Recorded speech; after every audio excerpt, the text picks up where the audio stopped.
Hello and welcome to Off Track with Hinch and Rossi. Is this part Thursday. 2 or is just Thursdays? I feel like we were just here. Tuesdays went very long on the F1 topic. So if you listen to that, thank you. Hope you enjoyed our Singapore recap and how much of a loser James still is. Still hurts. This is our main episode. So we're going to talk about some IndyCar stuff because we know that's what you guys really want to hear about. But like before we do that, should we talk about James's TikTok for those that didn't listen to Tuesday episode? I was going to say we have a very important announcement about somebody's. We have a very important announcement about somebody's racing future coming up. Alex, if you want to take over on this, because I think everybody's been waiting to hear this announcement. Well, I am going to race ARCA with Dale Earnhardt as the team owner. I was talking about your horse. And it's going to be sponsored by Twisted Tea, and it's going to be the number 69. And we're going to have a hell of a time. Please tell me it's at Talladega. Please tell me it's at Talladega. I was trying to set you up to talk about Castle Run, and this is what happens. We talked about this on the group text. I was gonna name the episode an announcement episode. Oh, sorry. Castle Run's racing. Well, no, it's fine. The funny thing is, between you and Junior, I could actually see you racing the 69. That'd be pretty awesome. Yeah, that's Twisted Tea 69. Twisted Tea sponsors 100%. Oh, man. I actually was half believing what you were saying. Yeah, right. Yeah. All right. No, let's talk about my dog, and by dog I mean my horse. So he is making his debut at Churchill Downs of all places this Saturday, guys. So it's at 9 p.m. if you want to come. It's late. They do Churchill after dark, which is pretty cool because it's amazing how horses can have Saturday night races, but IndyCar can't. Well, the horses get paid more. That's actually true. Oh man. Anyways, he has been in Saratoga all summer. I kind of told you guys that he was supposed to race up there, got sick. Apparently when a horse gets cold, it's a big deal. Recovered from that, has done 4 practice runs, which are not, they're hard to read into because it's kind of like testing in a race car. Like you don't really know what program everyone's on. You don't know what previous training the horses you're running against did yesterday. You don't know how fresh horses are, that sort of thing. But he's gone 4 for 4 kind of on practice runs in terms of like being the quickest. And that's been against some not amateur, but some horses who haven't run yet and some horses that are at a very high level. So that's kind of exciting. Okay. We'll see if he lives up to the hype and the pressure this Saturday. But that's pretty exciting. So I hope to be able to get down there and watch that. But no, we promise we talk about Indy. Yes. Sorry, no, but this is fascinating. So this will be his first like race for money, like points on the board. First, he's never done it. Yeah, never done it. Never stood in a gate with other horses. Okay, all right. That's very exciting. Himself. I mean, if he does, he'd be lighter. So I actually hope he does. So IndyCar does have that in common with it. Yeah, Got it. Yeah. Okay. So yeah, you can relieve yourself immediately before a green flag. All right. And yeah, that's the only announcement anybody's been waiting for Alex to give. So let's get on to the next thing. Charter. IndyCar has a charter now. We do. They do. It does. It has it. I don't know that there's anything in the charter that was a surprise. I mean, most of what was officially announced was kind of what everyone believed it was to be for the past, I think, call it 6 months. I was a little surprised that RP is allowed to open palm slap every driver 3 times a season. I didn't see that coming, but he does it anyways. So yeah, I think that's fair. Might that's as well fair. just Most of them deserve it at some point. That's true. Myself included at times. So I think the highlights of the charter are, teams are limited to 3 cars. Teams are guaranteed entry into every race with those 3 cars, except for the Indy 500, which I think is a very important thing and distinction to have kept. And I'm sure it was with a lot of opposition from teams, For sure. considering it's, far and above the biggest race, the most important one to sponsors, all that sort of thing. But, IndyCar and RP really stood their ground in terms of keeping the tradition alive of, it's, you have to earn your way into that race. No one's guaranteed anything. And I think that is, I hope I don't eat my words on this, but very cool to have that still stay intact. What do you think, James? Yeah, look, I mean, I see both sides of that argument, right? I mean, as a driver, yeah, you want fastest 33. I get it. That's the way it's always been. That's the way it should be, 100%. From the team owner side, I also get that this is the biggest race of the year. This is what justifies a lot of sponsor dollars from companies, being in the 500 outweighs, being in a lot of other races. It justifies the cost sometimes of, running other races because of the amount of, publicity you get and coverage you get from the biggest race in the world. Not being in that pretty,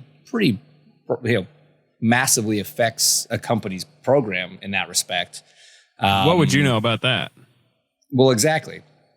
So now I was super lucky that when it happened to me, the sponsor was like, we get it. That's racing. It's cool. We're here, whatever. But I've also heard of other cases where it was mad panic, right? Like they were trying to renegotiate their deal on Monday. They were trying to buy sticker space on another car that had made the show. Like it does create a lot of issues, which again, that's part of the sport. That's part of the race. But I know some teams were really, really against it. Some teams were surprisingly kind of like, yeah, no, that's just Indy. That's how it's been done. That's how we're going to do it. So again, the driver in me is happy that this is the way it's settled. I'm surprised it wasn't a bigger fight though, because as the sport grows and more money comes involved and more manufacturers hopefully join the sport and all these things, like at some point there might have to be a moment of realization that as the sport grows, it's got to change, and that might be a change we have to do. I don't know, but happy it settled the way it did. Yeah, for sure. And I think there was quite a few quotes from team owners that were kind of published when this came out on Monday,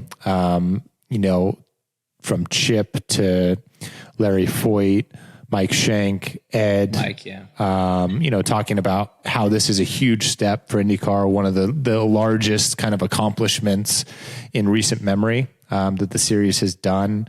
And that coupled with, the momentum that the series, undoubtedly has right now, the addition of Fox as a broadcasting partner, all of these things are establishing, pretty intense value right out of the gate into these teams, and they deserve that. I think it's a win-win for the series, and I think it's establishing the equity that should exist for all of these guys that have put in so much effort and blood, cash, heartache through the highs and the lows, to now have something of intrinsic value. Because prior to this, your race team was worth the equipment that you had, the transporters, the tools, right? Yeah, maybe the chassis, right? But like everything else was kind of irrelevant. Now, if you want to go IndyCar racing, if you decide I'm going to go buy 2 Dallara IndyCars and get an engine lease from Chevy and hire 60 people, I'm doing it. Great. You have to go buy it from someone. And that should be how it works, because these guys have committed so much of their life to making sure that this series still exists. And I'm glad now that they're seeing the rewards from that, or the potential rewards from that. Now you can still show up and race, right? Because you can, like, Prema's going to show up without a charter. They can still race because there's 25 charter seats. There's 27 can race in each race. So like there's basically 2 spots are up for grabs every race weekend from somebody without a charter. They're just not guaranteed those spots. So like right now, Prema's good, but if another team shows up, but this has nothing to do with necessarily racing per se. It has to do with the fact that anyone that's coming into the series is going to want to be able to guarantee that they're doing the whole season. Because you can't even compete for the leaders circle without it, right? Right. Correct. So even a Prema car finishing inside the top 22 in owners points will not be eligible for leader circle. But this is where I think the system. So I echo everything that you say, Alex. It is a positive all around. I do think it's going to have to be adjusted in the future because you have 22 leader circle spots within 25 guaranteed charters within a 27 car field. That seems unnecessarily complex and convoluted. And then to Tim's point, so here's the thing, a partridge right? in a pear tree. And a partridge in a pear tree. To Tim's point, like some of the purists were like, oh, well, we loved when you could just, show up with a car on a trailer and try to qualify for a race. Cool. So did we. That's not the sport anymore, right? I can't just put together a bunch of dudes and then walk up to the NFL and be like, hey, we're just going to try to play the Pittsburgh Steelers this week. It's not how it works, right? So you need charters. Pro sports, this is how it operates. You have to have some kind of structure. Although sometimes watching the Colts, it feels like it's just, Tom, Dick, and Harry showing up to go play against whoever. Shots fired. Yeah. I mean, to be fair, that's been the Colts since Peyton left or any time before Peyton came. So, yeah. Sans Peyton. Yeah. I wonder what made us good those years. So I just don't understand why we have 27 car fields and 25 charters. It doesn't make sense to me because let's say a 28th car wants to try to qualify for one of those two spots that Prema just kind of gets by default. The reason we stopped at 27 was because we don't have room for 28 cars on pit lane at most tracks. And so you couldn't even show up with a one car team at most tracks to try. Like, what are we doing? You're absolutely right. Because up until James, you and I had a conversation earlier today, I thought Prema was a chartered team. Like right. I was not even aware of the fact that they were, guaranteed to race every weekend just because we're allowing 27, even though they're not two of the chartered cars. So yes, I think that's a little bit weird. I think there was probably quite a bit of resistance though from your current owners of like, well, they can't just come in and get two things that we've worked for decades to have. But then it's like, well, why are we doing 27 in the first place? I guess is your point. Right. So I mean, just pick a number and stick to it, right? We have, we're in is the 27 hard position. Cap in the charter? I thought I read somewhere that was like mentioned as the hard cap for next year, but not necessarily in the charter for the 5 years or whatever going forward. In terms of number of charters or number of starters? A number of starters. I don't know. I don't know the answer to that. I haven't read it close enough, but I'm pretty sure. Like we had 28 cars at a couple races this year. I'm pretty sure, but right? Did we have 28 cars anywhere? I don't know, James. I know we had a lot of drivers swapping. I don't know. Maybe not. No, we definitely did somewhere. Who came and did a one-off? To me, Portland? It seems unnecessary to have different. Yes, thank you. I knew there was somebody that came for a one-off. So like some tracks can hold 28. So yeah, you could show up with a Yuri and try to out-qualify one of the Premas, right? But then we're sending home one car. Like it's just, why don't we just make the number, right? I don't know. I imagine this is all going to evolve. It's all very new.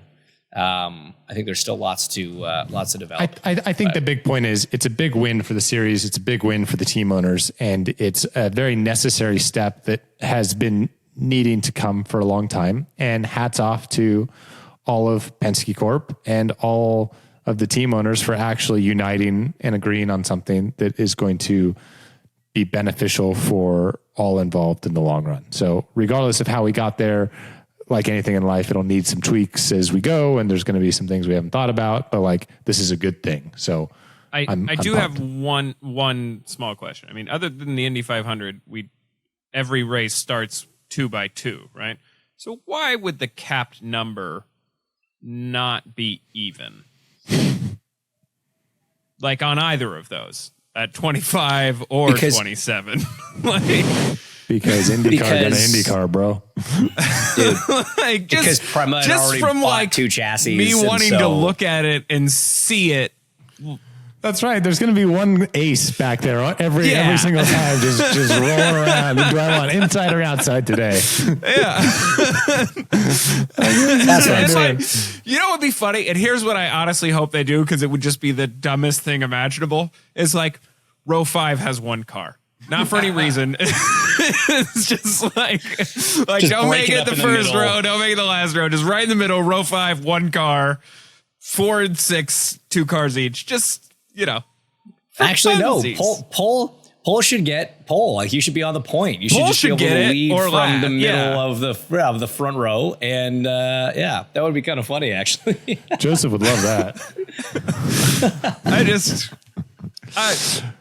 That's all I've been able to think about. Since I've been Yeah. looking at these. It's like, why would you? But why is it this? Yeah. Why would you do it this way? It should be 26, and we should just have 26 charters and 26 entries, and all just go Or racing. 28. Or 28. Making it complicated.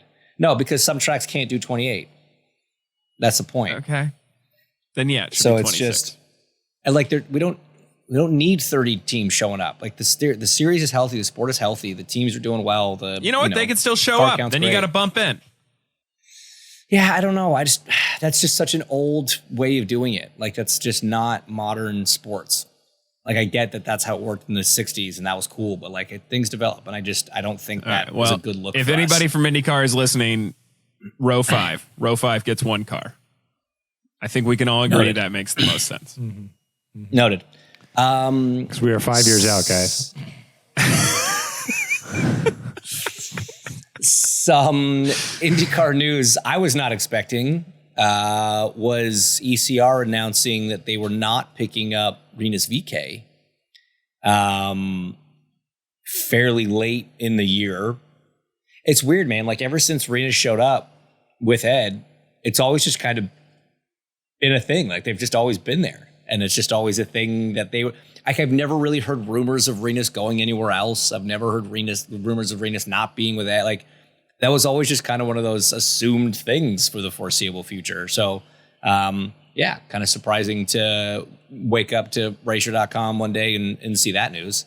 Adding another driver to the already flooded driver market.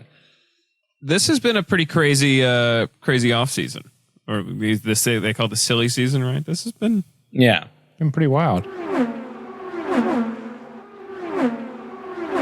On that note, Tuesday there was some news that came out from ECR with the announcement that Heartland Food Group has purchased a very large stake in the team. Heartland Food Group is an Indiana-based company, privately held. They're in Carmel, Indiana. They are Splenda. So if you don't know what Splenda is, it's a pretty big artificial sweetener that is sweet. A lot of consumer-facing products that they have, and certainly going to change the framework of the team going forward. On Wednesday, the news was announced that I'm driving the 20 car for the next several years, and that old Christian Rasmussen is my teammate. So that's that news that came out this week. Do we point out, James? Do we point out that we're recording this Monday and this is when we're hearing this too? Yeah, of course we point that out. He slow rolled us with the whole McLaren thing, and he did it. You know what? I had a feeling. I love that we started. I knew this was going to happen. Yeah. You're such a dick. Here's the only reason I thought it wouldn't happen is he let me do that dumb thing where we started it off and said that this was the announcement and it was about the horse thing.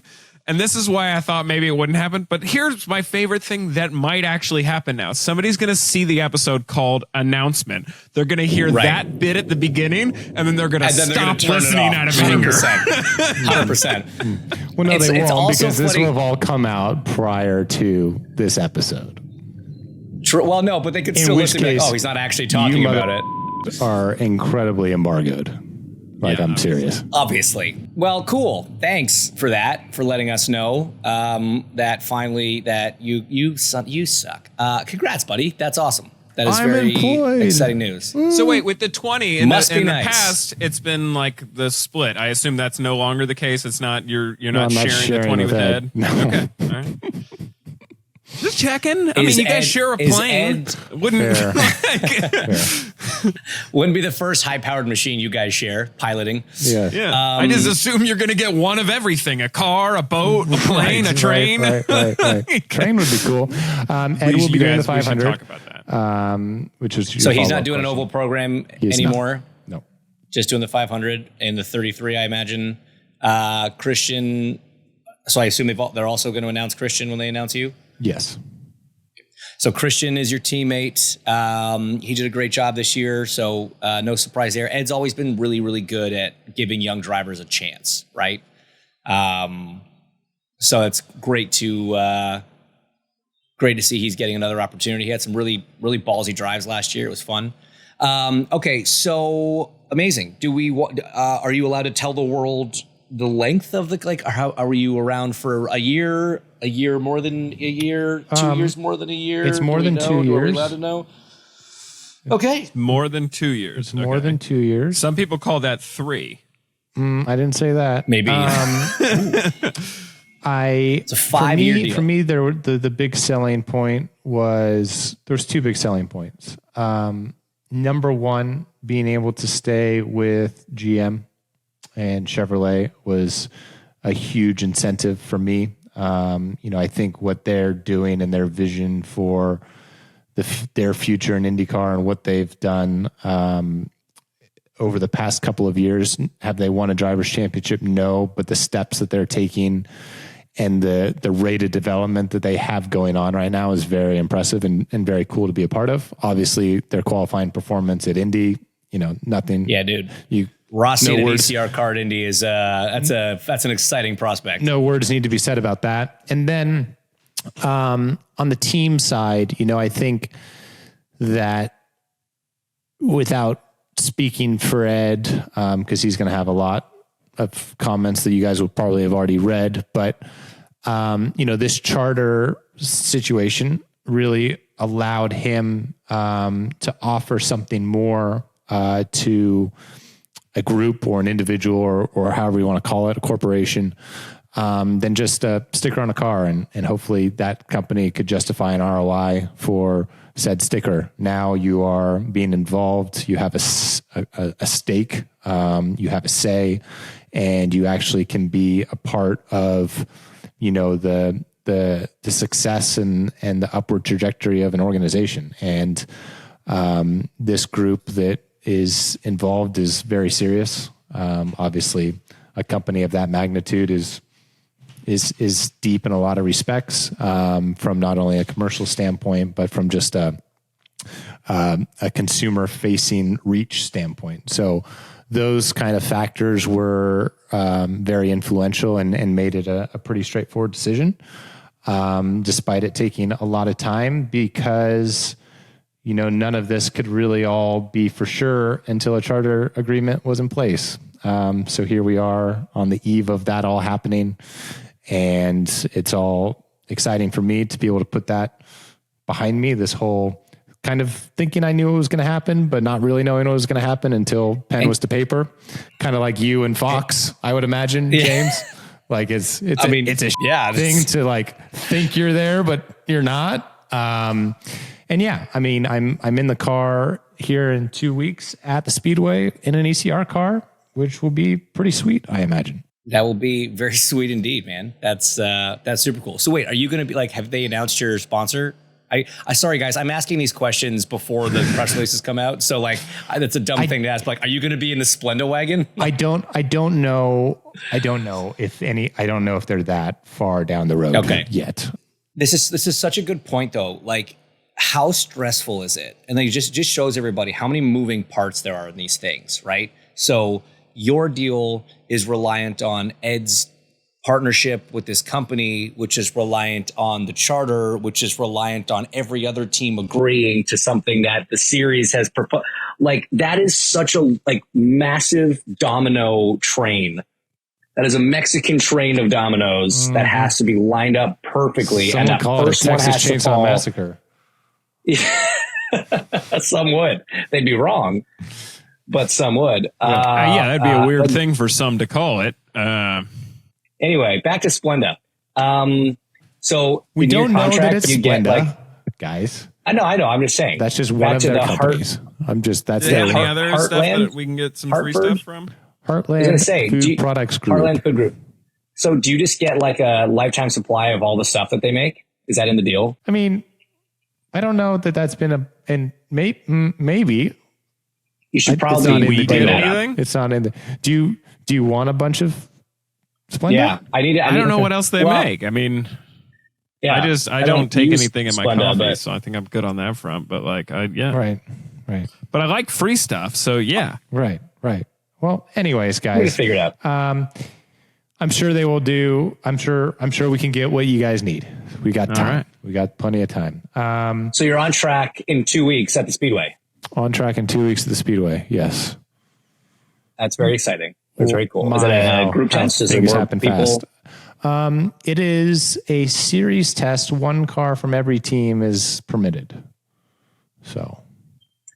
And is there like a specific task, like reason for a series test at this stage? That's a great question, James. I don't think so. I think it's just a test. I think it's just to give people so we're not time. like working on a new No, I think it's just to give people time to play with the hybrid on the Speedway for the most important race of the year in May. So, which one? The GP. Yeah, that's what I thought. That's what I assumed. All right. Well, James, what do you have going on next? I mean, Coda's not for like a month now, so do you get some downtime? No, let's finish. Let's talk about the rest of IndyCar, right? Because like now there's 2 seats gone. So we've got a Ganassi car that's all but confirmed, we believe. We have 2 coin cars, which will take a hot minute. That was another part of the charter agreement, by the way, the Dale Coyne rule. You can't have more than 3 drivers in an entry. Yeah, that's true. That's probably how it should be. We have 1 Prema car still to be announced and 2 Juncos Hollinger cars to be announced. And I think that'll be it. So I think we're kind of waiting on 5 to 6 cars left to really know what's going on as James fades in and out. I'm not loving my chances this year. I'm thinking I'm going to have to start. I wouldn't hold your breath on 2026. Oh, I forgot about Rahal. There's a lot of cars left. There's still 2 Rahal cars. My bad, guys.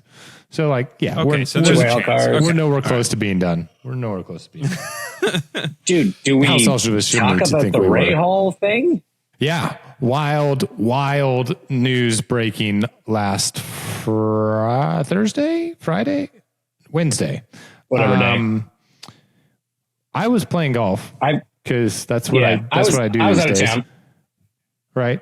And news alerts pop up from like not Twitter, but from like Citizen. Like Channel 4 News. Right. The FBI has raided RLL in Zionsville, Indiana, which was obviously a surprise to everyone. It turns out it was about data, nothing like insane. It was an IP. It was an IP thing, right? An IP thing from a previous employee at another team that came there, and we all know how like engineering and employee contracts work in race teams. Like, you can go to another team, but usually there's this kind of period of time they call gardening leave. Sometimes that's 6 months, sometimes that's 12 months, sometimes it's longer than that, where, okay, you can go out the door, but you also can't go to another organization before this time period has elapsed. And there's also like, there's unspoken rules about, setup sheets and that sort of thing. Like everyone knows everyone has everything, but like, you're not supposed to walk out, and I don't really know what happened, but just so listeners know, you're not supposed to walk out of a shop with a hard drive of company information. Right. Like you kind of have your notebooks and you have your memory of what you've done over the past 10 years, right? But you don't just take computers sort of thing. So it seems that that's what that investigation was about. And yeah, I don't really know what'll come of that, but certainly tough. It's interesting because like everybody heard the news when it happened. And I wasn't sure if it's just because I'm over here and a bit like disconnected, but then like, I haven't heard really any follow up as to, I don't know if any more information has really come out. So that's, I guess, an ongoing situation. Yeah. So yeah, I mean, you're there. So if you're not hearing anything, then,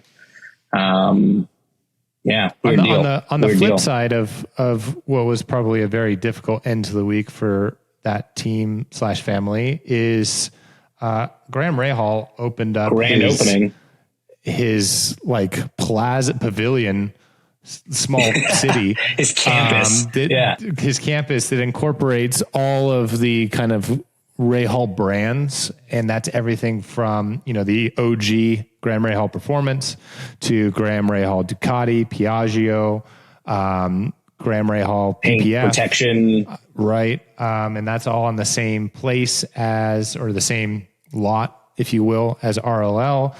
Graham's also opened up, or is currently still finishing building, and will be open very soon, a members only kind of car club that's going to have a bar and a restaurant.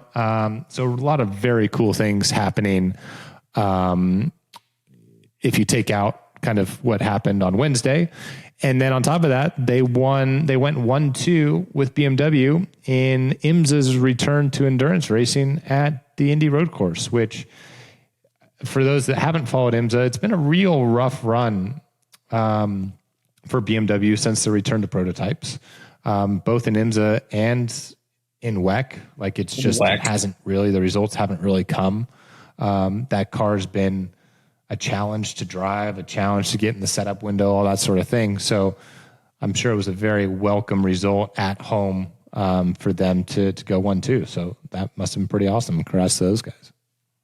That must have felt good after the week that they'd had, right? Because that's just how often do you hear that though? Like I feel like there's something about a human resolve when your back's up against the wall and backed against you, that things just come together. Like, I remember some car's truck catching on fire going out to like California for a race, and they had to rush back to get new parts and new cars, and teams all pitched in, and then that team like wins the race. Like it's just one of those things. But there's a coffee shop that's open at Graham's Pavilion as well.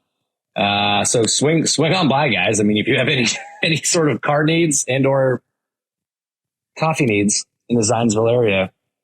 Did you go to the grand opening? I didn't. I would have loved to, but was in Canada with family, so didn't get to make it down. But I will definitely be over. I'm going to be a member. I've been trying to pound on Graham pretty hard on reducing his rate to be a member at his club. Yeah, we've all been working on that. He hasn't really budged yet, but maybe one day, because I would love to keep my pace car there, because currently it's at Silo downtown, but it should be at GRP. Because the people that would go there would really appreciate it, I think. So yes, at some point, whether he gives me a discount or not, this is probably not going very well in my future negotiations, but I will become a member. And we will all go there and have a great time when Tim's in town and can rack up a hell of a bar tab. I was just going to say, I think if we can safely assume Graham doesn't listen to this. I know there's some people in the paddock that listen to this more than we probably expect. I don't think Graham's listening to this. So I think we're fine. He's not one of them. Yeah. I think we can still lean on him. And if he did chime in, he heard the stuff about the horse and he was like, "What is this?"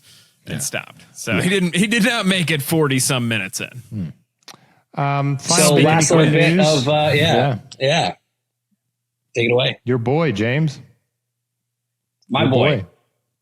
Logan Sargeant is going to be getting behind the wheel of an IndyCar doing a test, which is, I think, something that a lot of people saw coming. I feel like he's sort of talked about that in the past.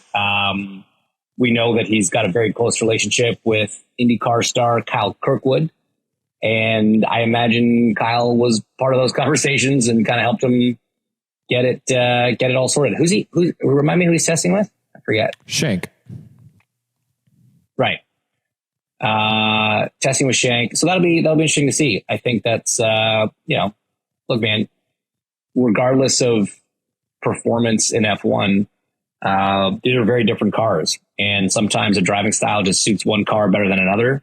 So just because for whatever reason it didn't click with him in the Williams, not to say that he can't come over here and be rapid in an IndyCar. So exciting to see what he's got.